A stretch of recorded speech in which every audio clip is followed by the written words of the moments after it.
कृपया ध्यान दें, इस वीडियो में कुछ जगहों पर गाली का प्रयोग किया गया है, तो अपना चूतर ना कुजाएं, कान में ईयरफोन लगाएं, वरना चप्पलों की बरसात हो सकती है। धन्यवाद। एक बात कहें रिंकू, तुम्हारी इन कजरारी आंखों के सामने हमें सारी दुनिया फीकी लगती है। जब तुम मुस्कुराती हो ना, तुम्हारी मुस्कुराहट को देख के हम अपनी सारी तकलीफें भूल जाते हैं। तुम्हें पता है, जब अजोरिया रात में चांद निकलता है तो उसकी रोशनी से रात भी दिन की तरह हो जाता है। मेरी जिंदगी में वो चांद हो तुम। हमें पता है कि तुम्हारी खिड़की के बाहर बहुत लोग तुम्हारा इंतजार करते रहते हैं ताकि तुम उनको एक बार देख लो, लेकिन हम कितने खुशनसीब हैं कि आज तुम हमारे साथ बैठे हो। तुम्हारी ये राजकुमारी जैसी सूरत, परियों जैसे बाल और ऊपर से तुम्हारे कहर ढाता हुआ ये मुस्कुराहट, मानो चीख चीख के कह रहा है कि मैं तुम्हारा आशिक और तुम मेरी माचूदा हो। मासूका, अरे भैया जी, अरे अरे अरे अरे अरे, कितनी बार सिखाएं यार, बार बार तुम कुछ ना कुछ चुतियापा कर ही रहे हो। नर्वसियाया हूँ मैं भैया जी, पहली बार हम उसके साथ तारीख पर जा रहे हैं। तारीख का होता है बे, डेट करते हैं उसे, और कचहरी का डेट नहीं है जो इतना नर्वसाए हुए हो। हमको कुछ समझ में नहीं आ रहा है। सुनो बे, ज्यादा टेंशन मत लो, तुम उसको हंसाते रहना। लड़कियों को गांड में उंगली करने वाले लड़के बहुत पसंद आते हैं। तो फिर गुदी गुदी करें? गांड मार देगी तुम्हारा सबके सामने। गुदी गुदी किए तो मजाकिया बातें, चुटकुला, ये सब सुना के उसके हंसाने की बात कर रहे हैं। अरे हम तो मजाकिया बातें बहुत अच्छे से कर लेते हैं। हाँ पता है हमको। एक दिन छोटी वाली भाभी कहने लगी कि आपके भैया हमको प्यार से जंगली घोड़ी बुलाते हैं, तो ये महाराज कहते हैं हाँ इसीलिए भैया जब आपके कमर पे हाथ रखते हैं तो आप झुक जाती हैं। ये हम मजाक किए थे भैया जी, और वो भी बहुत हंसी थी। हाँ ये बात भी है कि उन्होंने तुरंत हमें घर से बाहर निकाल दिया था, लेकिन मजाक बहुत अच्छा किए थे भैया जी। पर भैया जी हमको समझ में नहीं आ रहा है कि उसको लेकर जाए कहाँ। काफी पिलाने लेके चले जाओ। अरे भैया जी, पॉकेट में पैसा हो और उसमें आग लगाना हो तो नेटफ्लिक्स का सब्सक्रिप्शन ले लो, या तो तारीख पे काफी पीने चले जाओ। अरे काफी के नाम पे जो चूतिया बनाते हैं ना ये लोग, जैसा लगता है कि मोदी जी खुदा के काफी पिलाने वाले हैं। अरे भाई और बहनों, हमारा काफी पीजिए हमारा।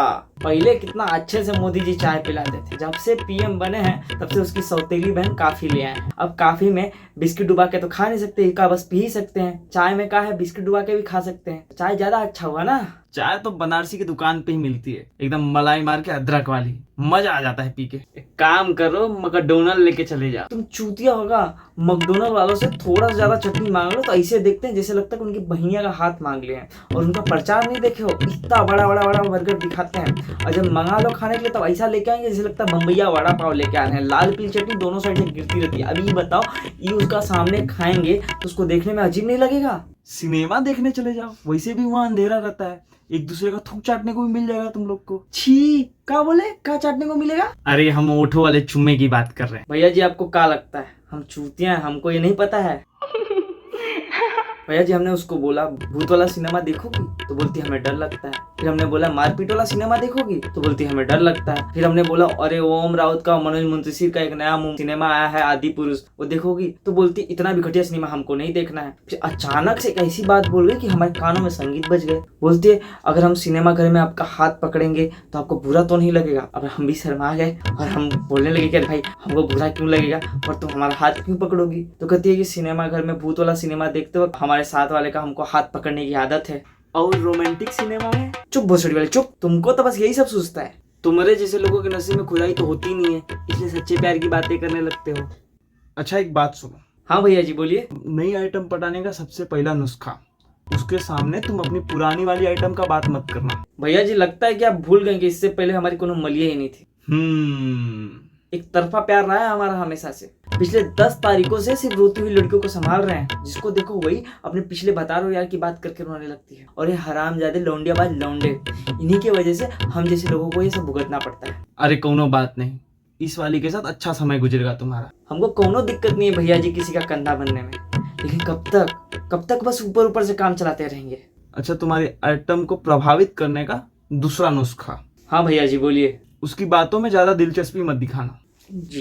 एक काम करते हैं, हम ड्रामा करते हैं, हम लड़की तुम लड़के, हम डेट पे आए हैं और तुम ज्यादा दिलचस्पी मत दिखाना। जी भैया जी। ये देखिए हमारी छोटी वाली बहन। छी, क्या कुतिया जैसी दिख रही है। अब भोसड़ी वाले इतना भी कठोर नहीं बनना है, थोड़ा दिलचस्पी दिखाओ तुम। ठीक है भैया जी। ये देखिए हमारी छोटी वाली बहन। अरे कितनी प्यारी है, हम भी बचपन में ऐसे ही दिखते थे। हमारी ही नाकों से बचपन में ऐसे ही नेटा बहता था, और हम भी बचपन में ऐसे नाकों से निकाल के खा जाते थे। अबे चूतिया इंसान, इतना भी दिलचस्पी मत दिखाओ कि तुम उसको उसकी बहन से भी ज्यादा गंदे लगने लगो। थोड़ा बीच वाला मामला रखो। ठीक है भैया जी। आइटम को प्रभावित करने का अगला नुस्खा, जब वो तुमसे बात करे तब तुम उसकी आंखों में देखना, कहीं और नहीं। जी भैया जी। फिर से ड्रामा करते हैं। हाँ जी। आंखों में देखना, आंखों में। बहुत अच्छे, बहुत अच्छे, बहुत अच्छे। हम ना उस दिन मेले में गए थे तो हमारी सखी ने पात दिया था। वो देखो आदि पुरुष का रावण। अरे अरे देखो देखो देखो कैसा घूर रहा भोसड़ी वाला, देखो। भैया जी आप ही तो बोले थे कि आंखों में आंखें डाल के देखना है। अबे चूतिया इंसान, ऐसे देखोगे तो लड़की तो डर ही जाएगी ना। अबे ऐसा लग रहा है जैसे कि तुम आंखों से ही बलात्कार कर दोगे। अरे सिनेमा नहीं देखते हो क्या? सलमान भाई से सीखो, सलमान भाई से। ऐसा आंखों में आंखें डाल के लड़की के देखते हैं, दूसरे दिन वो लड़की उनके बेड में होती है। हाँ ठीक है भैया जी, समझ गए समझ गए। एक दिन हम पानी भर रहे थे और हमारा कपड़ा गीला हो गया तो हम अपनी सखी के घर पे अपना कपड़ा पूरा निकाल दिए और कपड़ा। मत करो तुम, तुमसे ना हो पाएगा। ऐसा देख रहे हो, घिन आ रही है, एकदम घिन आ रही है। भोसड़ी वाले सीधा सीधा नहीं देख सकते हो तुम? ऐसा लग रहा है कि तुम्हारी आंखों में किसी ने गोटे फेंक के मारे। अब तो चुप ही रहिए मिर्जापुर के सस्ते मुन्ना भैया, नहीं मालूम अपने आप को क्या समझते हैं। छोड़ो, जान दो, तुम जैसे हो वैसे ही रहो। औरों कोनो सलाह है भैया जी? हाँ, हमेशा सच ही बोलना, लौंडिया लोग झूठ तुरंत ही पकड़ लेती है। ठीक है भैया जी, ड्रामा करें? तो आज आप हमसे कैसे मिलने आ गए? देखिए आप हमको अच्छी लगी तो सोचे हम आपसे मुलाकात कर लें। बहुत अच्छा, बहुत अच्छा। मुंडी में दर्द है क्या? कसरत वगैरह कर रहे हैं जिम में जाके तो थोड़ा दर्द कर रहा है। कहाँ है? कल ऐसा काम मार रहे थे आप। मुठिया। अरे भुसड़िया वाले, कंधा होता है, छाती होता है, पीठ होता है, पैर होता है, ये सब भी बोल सकते। सॉरी भैया जी, सॉरी भैया जी, सॉरी भैया जी। इतना भी सच नहीं बोलना है महाराज। ठीक है भैया जी। तुम भोसड़ी वाले बिना खुदाई किए मरोगे। अगला नुस्खा, और ये सबसे ज्यादा जरूरी नुस्खा। सबसे पहले तुम अपनी आइटम की सहेली को पटाओ, उसको चाट समोसा खिलाओ, उससे अच्छी अच्छी बातें करो, उससे अच्छा महसूस कराओ, उसको ऐसा फील कराओ कि तुम सबसे अच्छी लड़की हो। एक मिनट भैया जी, वो अगर हमारी आइटम बन गई तो? उसकी सहेली से आस की लड़ाने की बात नहीं कर रहे हैं, उसे खुश रखने की बात कर रहे हैं हम, ताकि वो तुम्हारी मलिया के सामने वो तुम्हारी तारीफ करे। लेकिन भैया जी इससे हमें क्या फायदा होगा? मान लो कल को तुम्हारी मलिया के साथ तुम्हारा झगड़ा हो जाता है और वो तुमसे बात करना बंद कर देती है, इसी में तुम जहर खा के मरने जाते हो, तब क्या होगा? हमारा दोस्त डॉक्टर है, बचा लेगा इसको ना। यहाँ पे काम आएगी तुम्हारी आइटम की सखी। अगर पता चलेगा कि तुम जहर खा के मरने जा रहे हो तो भागी भागी जाएगी तुम्हारी आइटम के पास और कहेगी कि तुम मरने जा रहे हो जहर खा के, तो वो सुन के भागी भागी तुम्हारे पास आएगी और तुम्हें बचा लेगी। तो यहाँ पे काम आएगी वो। अच्छा भैया जी हम समझ गए, इसका मतलब कि उसकी सखी को पहले पटाना पड़ेगा। हाँ। भैया जी रिंकू का फोन आया, रिंकू का। अरे उठाओ, मुंह क्या देख रहे हो? हेलो जी। हाँ जी, तुम बहुत जल्दी सोकर उठ गई। हम सुबह उठ के सबसे पहले योगा करते हैं, आप क्या करते हैं? हम तो उठ के सबसे पहले अपना नुन्नू सेट करते हैं। अरे अरे अरे, बिस्तर की बात करें। सुबह उठ के सबसे पहले बिस्तर सेट करते हैं, बिस्तर। अच्छा सुनिए ना, हमारी मम्मी हमको अकेले नहीं आने देंगी तो हम अपनी सहेली को लेके आएंगे तो चलेगा ना? अरे बिल्कुल, ये भी कोई पूछने वाली बात है? ना, इतना भी दिलचस्पी नहीं दिखाना है। अच्छा कौन है तुम्हारी सहेली? थोड़ा और कम दिलचस्पी। ये तुम्हारी कौन सी सहेली है, हमें याद नहीं आ रही है।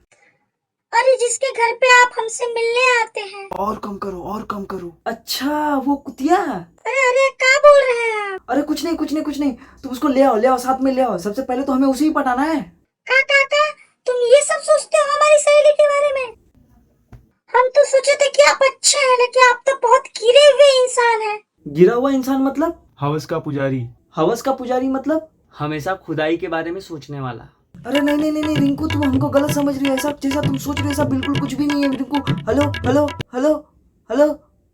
हेलो। देखिए भैया जी, हमारी किस्मत ही खराब है। देखो बे, 100 की सीधी बात बता रहे हैं, अगर किस्मत हाथों में होती तो लोग उसे अपनी गांड नहीं धोते,